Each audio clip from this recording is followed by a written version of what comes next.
What is up, everybody? Welcome to DFS by the Numbers. This is my betting breakdown video for UFC Mexico. We got Brandon Mareno going against Brandon Royval.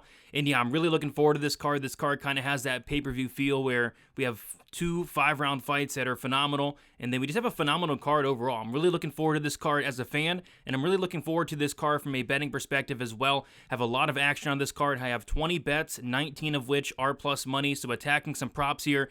And I know you guys have heard it 50 million times all week, but we are in extremely high elevation, and I'm going to be attacking the gassers. I'm going to be attacking the guys that lack durability and looking to get some late finishes as well. So before we get into it, if you guys could please do me a favor, leave a like on the video, subscribe here to the channel if you have not already. Be on the lookout for Best Bet Show tomorrow, Saturday, at 5 o'clock Eastern Time, 2 hours prior to the prelims. The prelims do start at 7 o'clock Eastern Time. So, with all that out of the way, guys, I say we get into it. Lots to talk about. We got the first fight of the night, Muhammad Naimov going against Eric Silva.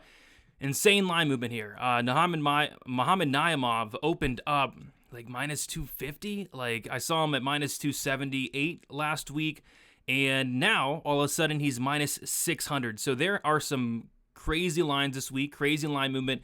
This is certainly one of them, but still, I mean, it's hard to make a case for Eric Silva. Like, his path to victory here is probably like a first round guillotine. Like, I'm not sure what his path here is outside of that, really. You know, Eric Silva, 36-year-old bantamweight, made his debut at 35 years old against TJ Brown. Just a terrible performance there.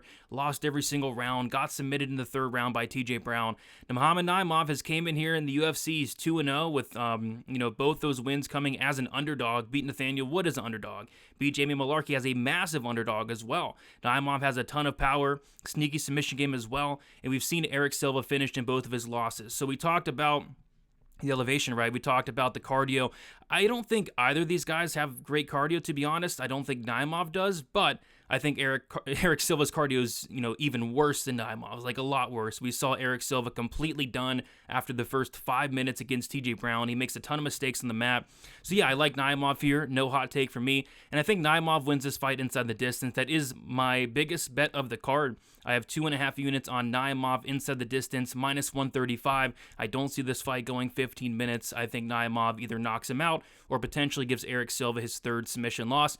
If you want to play it a little bit safer and take like the fight doesn't go, it's around minus 200 to minus 220. I don't hate that as well, because I think if Eric Silva does win, it has to be a first round finish there. So give me Muhammad Naimov inside the distance to kick off the night. Next, we got Felipe Dos Santos going against Victor Altamirano. You have a bet on the majority of fights on this card. This isn't one of them. It's one of those fights where I think Felipe Dos Santos does win, but I think this line is a little bit out of hand, like the majority of lines on this card, right? I think this fight does go the 15 minutes, but I think Altamirano can make this, a little bit more competitive than this line does indicate, but ultimately, I see Felipe Dos Santos doing the better work on the feet, more volume, the more powerful striker, maybe can mix in some takedowns. Either guy can probably mix in takedowns here as well, so yeah, nothing really sticking out from a betting perspective, but the pick is going to be Felipe Dos Santos there. Moving on, we got Luis Rodriguez going against Denise Bondar. My first bet of the card was on Luis Rodriguez. Bet him at plus 105 for a unit. So beat, slight line movement there. He's now minus 120. And then I also am on the fight ends by submission plus 500 for a half a unit. And so we'll start with Luis Rodriguez. Luis Rodriguez is a guy that, the big talking point is he did lose to Jerome Rivera on the Contender Series, but, that fight was 3-4 years ago at that time, and I do think he's improved leaps and bounds since then. He was 20 years old, or 21 years old at the time. He's now 24 years old, and yeah, I was going into tape, expecting kind of the worst of the worst out of this guy. I saw Denise Bondar was a favorite, and I was like, how the heck's Denise Bondar a favorite against anybody? Luis Rodriguez must suck. And, after watching the tape on Rodriguez, I don't think he's amazing, but I don't think he sucks at all. We also haven't seen Luis Rodriguez in about, I think, almost a year, so we could even see more improvements out of the guy. Denise Bondar, this is a guy, it just seems fraudulent to me. This is a guy that I went through his record, and on some websites you have a different record than the other website. I think SureDog, it's like 15-4. Tapology, it's like 19-4. Some websites count some of his wins, some don't. It's weird. And then I looked through his record even more. and he's 5-4 against opponents with a winning record. So, it just screams fraudulent because he's came in the UFC, he's 0-2. The Carlos Hernandez loss was a terrible look in my opinion. I actually thought stylistically that could be an interesting or a solid matchup for him, considering Carlos Hernandez has a horrible takedown defense, gets taken down by everybody, but Bondar wasn't able to take him down, wasn't able to hold him down. And then obviously he got injured against Malcolm Gordon, and which is still, that's a horrible look as well. And up until then, he wasn't looking all that good. So, yeah, this fight's close. It's a pick him for a reason, but I'm on the Rodriguez side. He's the younger guy. I think he's the more durable guy. I think he has the better cardio. He's been training in Mexico City the last 6 weeks. So give me Rodriguez here on the money line. And then, like I said, the fight ends by submission, half a unit plus 500. That line kind of shocked me. I think this fight has a good chance of finishing. I'm actually picking Luis Rodriguez to win by submission. We've seen Bondar submitted before, but you look at Bondar. Bondar has a 71% submission rate, which makes it the highest submission rate on the entire card. I can see this fight playing out on the mat. Both these guys solid grapplers. Both these guys defensively iffy on the mat as well. So, yeah, fight ends by sub, plus 500, big plus number. Took a half unit shot on that as well. And then also didn't mind maybe the Rodriguez late props, but ended up staying away from those. I don't want to be too invested in this fight because this is probably the lowest level fight on the card, to be honest. Moving on, we got Farazim going against Claudio Puelles. I do have a small bet here on Claudio Puelles by submission, half a unit plus 360. I think that's his path. I think that's his money line. I would be shocked if he won a decision, because if he is winning a decision, he's probably getting takedowns. And if he's getting takedowns, he's probably getting a sub. And if he doesn't get takedowns, he's probably looking terrible, to be honest. I think the striking is all in favor of Farazim. But the thing with Claudio Puelles is he really just needs one takedown to potentially get a submission here. His ground game is very good. He's finished the majority of his wins by submission. And Ziam's been submitted 3 times, including a first-round submission loss to Terrence McKinney. Claudio Puelles, his wrestling's not good, but it's also not, terrible. He actually is able to get a decent amount of takedowns in the UFC, but this is a guy that doesn't really need takedowns. He can pull guard, he can take the back stand, he can roll for a leg. I mean, he has different ways of getting the fight down to the mat, and if he does here, at any point in the fight, I think he's really live for that sub, plus 360, half a unit. Was looking at maybe Ziam late props, but they're terrible, to be honest. I mean, this is a guy that it's hard to really see him finishing anybody. Ziam round 2, round 3 were props that I had circled, but I mean, they're kind of all over it. And on top of that, I need a much better price to play any Ziam finish props because he just doesn't throw anything. He just hasn't shown any finishing ability thus far in the UFC. So it's a small play on Claudio Puelles by sub. For me, I think that's his win condition there at plus 360. Moving on, we got Daniel Lacerda De Silva going against Edgar Charz. I do have some bets here. And yeah, this was a very interesting weigh-in, this fight. We had Daniel Lacerda miss weight, weighing in at 127, right? Then we had Edgar Charz weighing in at 131. Somehow, the fight is happening. If Daniel Lacerda would have made weight, this fight probably isn't happening, but it's happening regardless. And it's weird. And it looked like Edgar Charz didn't even try to make weight. He didn't even try to get anywhere near to 126. He looked fine to me on the scale. So this guy both these guys probably shouldn't be fighting at flyweight, especially Edgar Charz. This guy is huge. But yeah, he looked fine to me. I think both guys looked fine. This is a fight where I'm attacking the bad cardio of Daniel Lacerda, and it's probably the worst cardio on the card. What I do have is Edgar Charz to win in round 2. 0.75 units plus 400. I think that's when it comes. I think it's in round 2. And then Edgar Charz round 3, quarter unit plus 1,000. I don't think it gets to round 3, so I'm pretty much fading the round 1. Could it happen in round 1? Yes, it could for sure, but I think these guys are going to take their time a little bit, kind of like in the first fight, take their time and drag this fight deep. And then I also like the fight ends by submission. I have 0.75 units on that at plus 160. It's a spot that I liked in their last fight. Obviously, the whole did he tap, did he not tap, was he out, but, that submission was really close regardless. And you take a look at these guys. Both these guys actually have more submission wins than knockout wins, both of them. And we did see Lacerda get tapped out before, and Edgar Charz has never been knocked out. He's been tapped out twice. So, with the fight doesn't go to decision being minus 700, minus 800, the fight ending by submission at plus 160, something that definitely stuck out. So I'm looking for Edgar Charz kind of weather the early storm here and get Lacerda out of there in that second or third round. All right, next we got Mateus Mendonça going against Jesus Aguilar. And yeah, another fight where I like the fight ends by sub. Both these guys are good on the ground. Both these guys are going to go for submissions. And I do think this fight does play on the ground because it kind of has to. Jesus Aguilar is going to be at like a 10-inch reach disadvantage. And, you know, we saw in Mateus Mendonça's last fight against Nate Maness, he makes a ton of mistakes on the mat. He's submission over position. And you just can't do that at this level. You know, Jesus Aguilar is a good grappler. He's a very dangerous grappler as well. With that said, though, Jesus Aguilar, in both of his losses, he has been submitted. So I could see him in Mateus Mendonça early submission. And if this fight gets extended, I could see a Jesus Aguilar late submission. Aguilar only has one knockout on his record, and it was against Shannon Ross, which shouldn't count. So pretty much has no knockouts. You know, it's all submissions or decisions for Aguilar. So yeah, I think fight ends by sub plus 150. 0.75 units. I think that play makes a lot of sense. And then I also did sprinkle these Jesus Aguilar late props, quarter unit on Jesus Aguilar round 2, plus 900, then quarter unit on Jesus Aguilar round 3, plus 1,300. I don't trust the cardio of Mendonça. You know, these shoot-to-box guys, all three of them, I think were the last three to arrive to Mexico City. What's their cardio going to be like? And then I worry about his cardio in general, you know, Mateus Mendonça. So I worry about the cardio of Mendonça. I worry about the fight IQ of Mendonça. And I think Jesus Aguilar's live to break this guy down the stretch. So give me fight ends by sub in these Aguilar late props.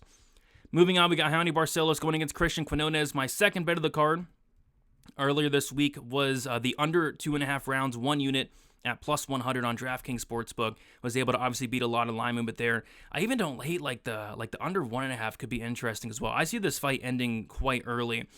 Christian Quinones is a killer be killed fighter. He's been finishing all 4 of his losses. He is all offense, no defense. I question the chin, the durability of Quinones. I question the submission defense of Quinones as well. And Barcelos is a 36-year-old bantamweight, almost 37 years old. I'm starting to worry about his durability also. Both of Quinones' fights have ended in the first round, and I could see that happening here as well. I can see this fight ending within the first round and a half, but you know, I like that extra round. The under 2.5 is a spot that I really do like this week. And another spot that I had circled this week was Barcelos by sub, and I was able to hop on that at plus 480. I think it's still plus 430. I have a half unit on Barcelos sub plus 480. He's a legit BJJ black belt. I mean, if this guy gets the fight down to the mat, he is tapping out Christian Quinones. I think there's a massive, massive skill gap in terms of the grappling here. And honestly, it'd be very wise for Barcelos to get this fight down to the mat. I don't think he's going to want to strike with Quinones. Can he? Sure. Can he knock him out even? Sure. But I mean, the path to least resistance is taking this guy down and tapping him out. We've seen Quinones tapped out twice in his career. He makes a ton of mistakes on the mat, and like a third-degree black belt, and Barcelos is somebody that can definitely, you know, capitalize on that. Barcelos, I think, has maybe one submission in the UFC, but if he's going to get another, it's going to be against this guy. So we'll see the game plan of Barcelos. If he does grapple, that sub at plus 480, plus 430 now is extremely live. Moving on, we got Manuel Torres going against Chris Duncan. Yeah, I like a couple spots here as well. I like the fight won't start round 2. I have 1.5 units on it at minus 110. It's a pick'em. And a pick'em just doesn't make a ton of sense considering this is a Manuel Torres fight. This guy has 16 fights, and 15 of those 16 fights have ended in the first round. Like, we have not seen this guy out of a first round. We've only seen it once. And you can kind of tell why with the way this guy fights. This guy, they call him El Loco, and El Loco for a reason. This guy's crazy in there. He's a wild man, one of the most wild fighters in the UFC. And yeah, I think this fight has a really good chance of finishing in the first round. But if this fight reaches the second round, I have serious concerns about Manuel Torres. This is a guy that's looking tired, you know, late in first rounds, you know, mid first rounds as well. If this fight reaches the second round, I think it heavily favors Chris Duncan. And going back to, you know, fading these guys with, you know, questionable cardio, we've seen Duncan go 15 minutes with UFC level caliber fighters. We haven't seen that with Manuel Torres. So I think these Duncan lay props are very much on the table. If this fight reaches the second or third, will it? Maybe, maybe not. But if it does, Duncan round 2, I have a quarter unit on that at plus 900, and then Duncan round 3 quarter unit plus 2,000. I mean, if this fight reaches the second round, I think Duncan could definitely take over, but I think more than likely somebody is getting served in the first here. Moving on, we got Yasmin Jauregui going against Sam Hughes, and yeah, this is another wide line here. We have Jauregui minus 600 now. And I see a lot of people on Sam Hughes, but the line just keeps getting wider and wider. Like, I really haven't seen many people parlaying up Yasmin Jauregui. I think the main parlay pieces this week have been Naimov and maybe Zell Huber. Brandon Moreno's a popular parlay piece, but I haven't really seen many people parlaying up Yasmin Jauregui. So, but the line just keeps getting wider and wider. I think, believe it or not, I think Yasmin Jauregui probably pays off this price tag when it's all said and done. I think she goes out there and beats the crap out of Sam Hughes. I think it's a terrible matchup for Sam Hughes. Sam Hughes, in this fight, she's going to have to wrestle. She's going to have to grapple, get the fight down to the mat, and I think that's just going to be much, much easier said than done against Yasmin, who can grapple in her own right and has very good takedown defense. And then on the feet, it's just one-way traffic, in my opinion. Sam Hughes is very, very hittable, very tough, but very hittable nonetheless, and Yasmin Jauregui has great volume with great power for the division as well. I think she really hurts Sam Hughes here. I think she beats her up, and I think she finishes her. I could see like a mercy stoppage from the referee. I could see like a cut stoppage, a doctor stoppage as well. Sam Hughes is just way too hittable, and Yasmin's way too dangerous in my opinion. So what I do like here is the fight doesn't go to decision. I played it at plus 145 for 0.75 units. I think Yasmin does finish, but on the flip side, like, Yasmin has been hurt multiple times in the UFC. I think if Sam Hughes does win, it's like some kind of come from behind type victory, right? And there wasn't much difference between Yasmin inside the distance and that fight doesn't go to decision. On some books, it was like actually the exact same price. So I just took the fight doesn't go to decision there, plus 145 for 0.75 units. And then I also sprinkled these Yasmin round 2, round 3 props. Yasmin round 2, plus 850 quarter unit. Yasmin round 3, plus 1100 quarter unit. I think it's attritional. I think she beats Sam Hughes up across 1.5, 2.5 rounds, and eventually the ref does step in and save poor Sam Hughes. So give me Yasmin Jauregui to get this done inside the distance. Next, we got Raul Rosas Jr. going against Ricky Turcios. And yeah, I was going to look to attack these early Raul sub props, sub 1, sub 2 or something I was looking at, but a spot did stick out. It was the Raul Rosas Jr. to win in rounds 1 or rounds 2 in general, where you don't need the sub or the knockout. It could be either or. And it's plus 210 on FanDuel Sportsbook. I put a unit on that. That way, I think it's sub. I think it's a really good chance to sub Turcios. But if he does TKO him, we've seen Turcios knocked out before. It covers that as well. If this fight reaches the third round, Raul Rosas Jr. is probably not finishing anybody there. So yeah, I think Raul Rosas Jr., it's a good fight for him. I know people are looking to fade the guy. I'm just not sure if Ricky Turcios is that guy. I mean, I think this is a great matchup for Raul Rosas Jr. Ricky Turcios has a 45% takedown defense, was taken down 6-7 times by Brady Heastan, which there's not really any shame in that, but what there is shame in is getting taken down 7 times by Kevin Natividad. I mean, Raul Rosas Jr. is going to be able to take this guy down pretty easily. And yeah, I could see like a positional TKO. I could see a submission as well. He's going to put Ricky Turcios in a ton of bad spots. And yeah, Turcios has never been subbed, but he's not really fighting that great of grapplers. I mean, Kevin Natividad, come on. I mean, Amin Zahabi, I know he's a black belt, but he's in the UFC, he's a striker. So yeah, I like Rosas Jr. here. I like him inside the distance. I like the round 1, round 2, plus 210. I think it's a great number. And then moving on, we got Daniel Zellhuber going against Francisco Prado. Yeah, nothing here. I think it's a solid matchup for Zellhuber. I'm not, minus 270, minus 300. What are you going to do there? I think he probably wins this fight, wins it by decision. What I do like here is the over. I think the over is solid. Another very popular play this week. Both these guys super tough, super durable. Both these guys have never been finished. I think the over makes a lot of sense. It has moved a little bit. It was, decent plus money earlier in the week, like plus 120. I think it's like minus 120 now. Minus 130 even. So, yeah, I think the over a pass for me. I'm not touching it, but the pick will be Zellhuber. Next, we got Yair Rodriguez going against Brian Ortega. Yeah, tough fight to call here. I think this fight could, I want to say, go either way. I do lean Rodriguez here. Rodriguez has been the more active fighter. I think Rodriguez is going to have a massive advantage on the feet here. This guy has phenomenal striking, very powerful striking as well, and Brian Ortega always has and always will be like super hittable, right?